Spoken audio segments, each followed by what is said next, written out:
La plateforme multinationale numérique d'hébergement touristique Airbnb a adressé ce vendredi une lettre au ministre président bruxellois Rudy Verwoerd.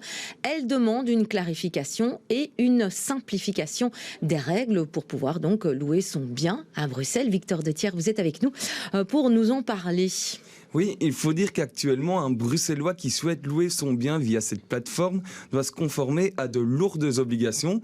Pour obtenir un numéro d'enregistrement, un formulaire de pas moins de 17 pages doit être complété. De quoi, vous l'imaginez, en décourager plus d'un à louer son bien. Alors, quel est le profil des hôtes Airbnb à Bruxelles ? Alors, selon la multinationale, la plupart des hôtes Airbnb sont aujourd'hui des familles qui louent une partie ou l'entièreté de leur logement pendant leur absence. Les annonces louées sur la plateforme le sont d'ailleurs en moyenne 50 jours par an. C'est pourquoi Airbnb juge ces démarches particulièrement lourdes pour des hôtes occasionnels. Et que demande Airbnb ?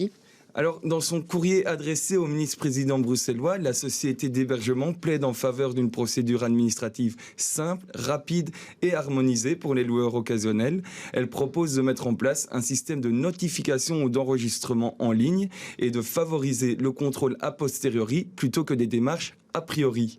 De son côté, Airbnb s'engage à rendre obligatoire la mention du numéro d'enregistrement sur les annonces publiées sur son site en région bruxelloise. Elle s'engage également à mettre à disposition du gouvernement son portail des territoires qui doit permettre le contrôle effectif de ces numéros d'enregistrement. Alors on sait, il y a d'autres villes aussi qui ont déclaré la guerre à Airbnb, il y a notamment Barcelone. Mais est-ce que ce problème-là, il est uniquement valable à Bruxelles ? Oui, selon Airbnb, cette lourde procédure est une exception en Europe, mais aussi en Belgique. En Wallonie comme en Flandre, l'hôte peut en effet se contenter d'une procédure rapide en ligne.